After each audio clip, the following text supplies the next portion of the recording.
നമസ്കാരം കൂട്ടുകാരെ, ദീപ്തീസ് ലിറ്റിൽ വേൾഡിൻ്റെ പുതിയൊരു വീഡിയോയിലേക്ക് എല്ലാവർക്കും സ്വാഗതം. ഇന്ന് കോട്ടയം സ്റ്റൈൽ മീൻ കറിയുമായിട്ടാണ് കേട്ടോ ഞാൻ വന്നിരിക്കുന്നത്. വളരെ കുറച്ച് ഇൻഗ്രീഡിയൻസ് മാത്രം ഉപയോഗിച്ച് വളരെ രുചിയിൽ തയ്യാറാക്കാൻ പറ്റുന്ന ഒന്നാണ് കേട്ടോ ഈ കോട്ടയം സ്റ്റൈൽ മീൻ കറി. അതിന് പ്രത്യേകിച്ച് തേങ്ങ അരയ്ക്കേണ്ട ആവശ്യമൊന്നുമില്ല. അപ്പോൾ നമുക്ക് വീഡിയോയിലേക്ക് പോയാലോ. നമുക്ക് മീൻ കറി തയ്യാറാക്കാൻ ആവശ്യമായ വസ്തുക്കളാണ് ഇത്. ഒരു 4 അല്ലി കുടംപുളിയാണ്. അതുപോലെ ഇത് ഒരു 10-15ഓളം ചെറിയ ഉള്ളി ചെറുതാക്കി അരിഞ്ഞതാണ്. ഇഞ്ചി ഒരു കഷ്ണം നീളത്തിൽ ചെറുതാക്കി അരിഞ്ഞിട്ടുണ്ട്. അതുപോലെ വെളുത്തുള്ളി ഒരു 6 അല്ലി വെളുത്തുള്ളി ചെറുതാക്കി അരിഞ്ഞിട്ടുണ്ട്. ഇത് വേപ്പില, ഇത് ഒരു 5 പച്ചമുളക് നെടുകെ പിളർന്നത്. ഇത്രയാണ് ഇതിന് ആവശ്യമായിട്ടുള്ള സാധനങ്ങൾ. ഇനി നമുക്ക് മീൻകറി തയ്യാറാക്കാം കേട്ടോ. മീൻകറി തയ്യാറാക്കുന്നതിന് വേണ്ടിയിട്ട് ഞാനൊരു ചട്ടി അടുപ്പത്ത് വെച്ചിട്ടുണ്ട്. എപ്പോഴും മൺചട്ടിയിലാണ് മീൻകറി തയ്യാറാക്കുന്നത് നല്ലത് കേട്ടോ. അതിലേക്ക് നല്ല വെളിച്ചെണ്ണയാണ് ഞാൻ ചേർത്ത് കൊടുക്കുന്നത്. ഇനി വെളിച്ചെണ്ണ ഒന്ന് ചൂടായി വരുന്ന സമയത്ത് നമുക്കിതിലേക്ക് കുറച്ച് കടുക് ചേർത്ത് കൊടുക്കുന്നുണ്ട് കേട്ടോ. ഇത്രയും കടുക് ചേർത്ത് കൊടുക്കുന്നുണ്ട്.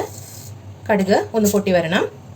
കടുക് ഒന്ന് പൊട്ടി വരുന്ന സമയത്ത് ഒരു 1/4 ടീസ്പൂണോളം മാത്രം ഉലുവ ചേർത്ത് കൊടുക്കുന്നുണ്ട്. അതും കൂടി ചേർത്ത് ഒന്ന് പൊട്ടി വരണം കേട്ടോ. കടുകും ഉലുവയും പൊട്ടി വന്നിട്ടുണ്ട്. ഇനി ഇതിലേക്ക് അരിഞ്ഞു വെച്ചിരിക്കുന്ന ഇഞ്ചിയും വെളുത്തുള്ളിയുമാണ് ചേർത്ത് കൊടുക്കുന്നത്. അത് ചേർത്ത് കൊടുക്കാം കേട്ടോ. അതിൻ്റെ പച്ചമണം മാറുന്നത് വരെ ഒന്ന് ഇളക്കി കൊടുക്കണം.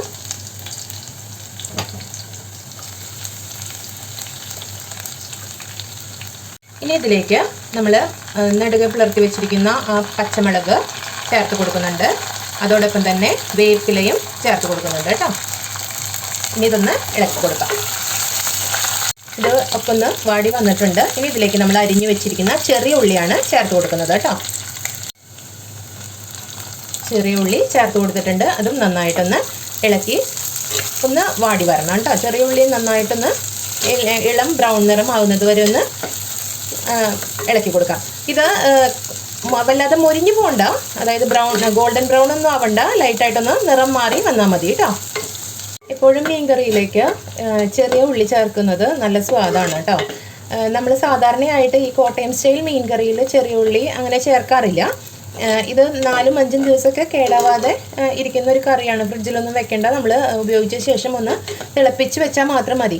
പക്ഷേ നമ്മളിപ്പോൾ ഒരുപാട് ദിവസത്തേക്ക് വേണ്ടിയൊന്നുമല്ല ഈ കറി ഉണ്ടാക്കുന്നത്. കൂടി വന്നാൽ 2 ദിവസം, അതിലപ്പുറം നമ്മളിവിടെ മീൻകറി സൂക്ഷിച്ച് വെക്കാറില്ല. അത് കാരണം നമ്മൾ അതിനുള്ള മീനെ എടുക്കുന്നുള്ളൂ. അതുകൊണ്ട് തന്നെ ഞാൻ അതിലേക്ക് ഉള്ളി ചേർക്കാറുണ്ട്. കുറച്ച് ദിവസം ഉപയോഗിക്കുന്നവർക്കാണെങ്കിൽ നമുക്ക് ഈ ഉള്ളി ഒഴിവാക്കാം കേട്ടോ. ഇപ്പോൾ ഇവിടെ ഉള്ളിയൊക്കെ നന്നായിട്ട് വാടി വന്നിട്ടുണ്ട്. ഇനി ഞാനിതിലേക്ക് ഒരു 3 ടേബിൾ സ്പൂണോളം കാശ്മീരി ചില്ലി പൗഡറാണ് ചേർക്കുന്നത്. ഈ സമയത്ത് തീ നന്നായിട്ട് കുറച്ച് വേണം വെക്കാൻ കേട്ടോ. ഗ്യാസ് ഓഫ് ചെയ്താലും കുഴപ്പമില്ല. 3 ടീസ്പൂൺ കാശ്മീരി ചില്ലി പൗഡറാണ് ചേർത്ത് കൊടുക്കുന്നത്. ഇതിന് എരിവ് ഒരുപാട് ഉണ്ടാവില്ല, പക്ഷെ നല്ല നിറം ഉണ്ടാവും കേട്ടോ. ഇനി എരിവ് നന്നായി കൂടുതൽ വേണം എന്നാവശ്യമുള്ളവർ പകുതി കാശ്മീരി ചില്ലി പൗഡറും പകുതി സാധാരണ എരിവ് കൂടുതലുള്ള മുളക് പൊടിയും കൂടി ചേർത്ത് കൊടുക്കാം കേട്ടോ. 1.5 ടേബിൾ സ്പൂൺ വീതം രണ്ടും കൂടി ചേർത്ത് മിക്സ് ചെയ്ത് ഉപയോഗിക്കാവുന്നതാണ്. ഇത് നന്നായിട്ടൊന്ന് അതിൻ്റെ ഒരു പച്ചമണം മാറുന്നത് വരെ ഒന്ന് ഇളക്കി കൊടുക്കണം കേട്ടോ. അതുപോലെ തന്നെ ഇതിലേക്ക് ഞാനൊരു 1/4 ടീസ്പൂണോളം മഞ്ഞൾപ്പൊടി ചേർത്ത് കൊടുക്കുന്നുണ്ട്. ഞാനിതിലേക്ക് മല്ലിപ്പൊടി ചേർക്കുന്നില്ല. ചിലർക്ക് മല്ലിപ്പൊടി ചേർക്കുന്നത് ഇഷ്ടമുണ്ടാവും. അങ്ങനെയുണ്ടെങ്കിൽ മല്ലിപ്പൊടിയും കൂടെ ചേർത്ത് കൊടുക്കാം. ഞാനിതിലേക്ക് മല്ലിപ്പൊടി ചേർക്കുന്നില്ല കേട്ടോ. ഇനി ഇത് നന്നായിട്ട് അതിൻ്റെ പച്ചമണം മാറുന്നത് വരെയൊക്കെ ഒന്ന് നന്നായിട്ട് ഇളക്കി കൊടുക്കുക. ഗ്യാസ് ഒരിക്കലും കൂടുതൽ തീയിൽ വെക്കരുത്, കരിഞ്ഞു പോകും കേട്ടോ. ഇനി നമ്മൾ നേരത്തെ തയ്യാറാക്കി മാറ്റി വെച്ചിരിക്കുന്ന കുടംപുളി ഉണ്ടല്ലോ, ഞാനത് ചൂടുവെള്ളത്തിലിട്ട് വെച്ചിട്ടുണ്ട്. അപ്പോൾ ആ ഒരു വെള്ളത്തോട് കൂടി തന്നെ കുടംപുളി ഇതിലേക്ക് ഒഴിച്ചു കൊടുക്കാം കേട്ടോ. കുടംപുളി ചൂടുവെള്ളത്തിലിട്ട് വെച്ചിരുന്നതാണ് കേട്ടോ. അത് ഇതിലേക്ക് ഒഴിച്ചു കൊടുക്കാം.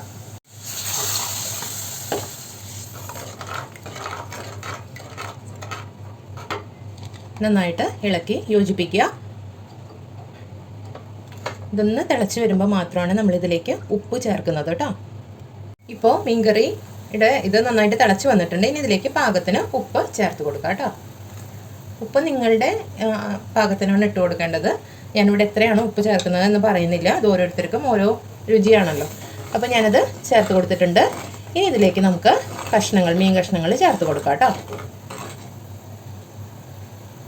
മീൻ കഷ്ണങ്ങൾ ചേർത്ത് കൊടുക്കുന്നുണ്ട്. എപ്പോഴും ഇങ്ങനെ കറി വയ്ക്കുമ്പോൾ ദശ കട്ടിയുള്ള കഷ്ണങ്ങൾ മീൻ ഉപയോഗിക്കുന്നതാണ് നല്ലത് കേട്ടോ. ചേർത്ത് കൊടുക്കുന്നുണ്ട്. എന്നിട്ട് ഇതൊന്ന് അടച്ച് വെച്ചിട്ട് നമുക്ക് വേവിച്ചെടുക്കാം കേട്ടോ.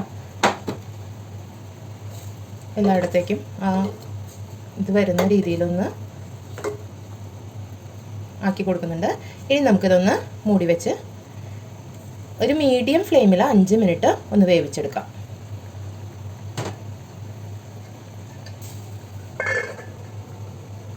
ഇപ്പോൾ ഒരു 5 മിനിറ്റ് ആയിട്ടുണ്ട്. നമുക്കിതൊന്ന് തുറന്ന് നോക്കാം കേട്ടോ.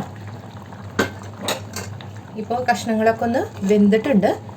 ഇത് ഒരുപാട് കുത്തി ഇളക്കരുത് കേട്ടോ. നമുക്ക് ഇത് ഒരു എന്തെങ്കിലും കൂട്ടി പിടിച്ചിട്ട് ഇളക്കി കൊടുക്കാനേ പാടുള്ളൂ. ചട്ടി ചൂടുള്ളത് കൊണ്ട് കൈപ്പൊള്ളാതെ ശ്രദ്ധിക്കുകയും വേണം കേട്ടോ. ഇതൊന്ന് ചുറ്റിച്ചു കൊടുക്കാം നമുക്ക്. ഇപ്പോൾ കഷ്ണങ്ങൾക്ക് ആവശ്യമായ പുളിയും ഉപ്പും എല്ലാം ഉണ്ടോ എന്ന് നമുക്കൊന്ന് നോക്കാം.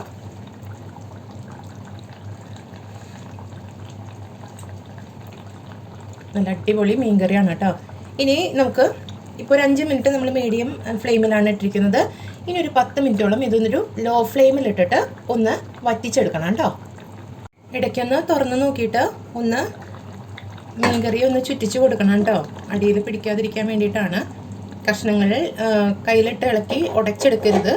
ഇനി ഇതൊന്ന് നന്നായി ചാറ് കുറുകി വരുമ്പോഴാണ് നമുക്ക് ഗ്യാസ് ഓഫ് ചെയ്യേണ്ടത്. അപ്പോൾ ഒരു 10 മിനിറ്റോളം ലോ ഫ്ലെയിമിലിട്ടിട്ട് ഒന്നും കൂടി വറ്റിച്ചെടുക്കാം കേട്ടോ. ഇപ്പോൾ ഒരു 10 മിനിറ്റ് കഴിഞ്ഞിട്ടുണ്ട്. നമുക്ക് മൂടി ഒന്ന് തുറന്ന് നോക്കാം. ഇപ്പോൾ ചാറൊക്കെ കുറുകിയിട്ടുണ്ട്. എണ്ണയൊക്കെ സൈഡിൽ തെളിഞ്ഞ് വന്നിട്ടുണ്ട് കേട്ടോ. ഇനി ഇതിലേക്ക് നമുക്ക് അവസാനമായിട്ട് ഒരല്പം ഉലുവാപ്പൊടി, കുറച്ച് ഉലുവാപ്പൊടി ഞാൻ ഇതിലേക്ക് ചേർത്ത് കൊടുക്കുന്നുണ്ട് കേട്ടോ.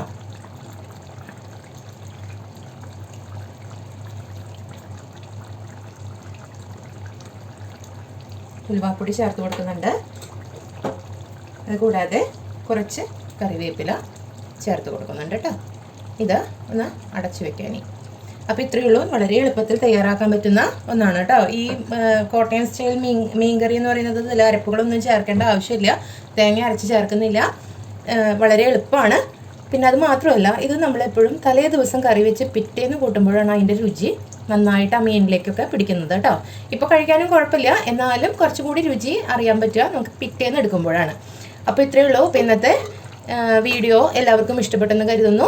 എല്ലാവരുടെയും അഭിപ്രായം അറിയിക്കണം. അപ്പോൾ വേറൊരു വീഡിയോയുമായിട്ട് നമുക്ക് മറ്റൊരു ദിവസം കാണാം കേട്ടോ. Okay, bye bye.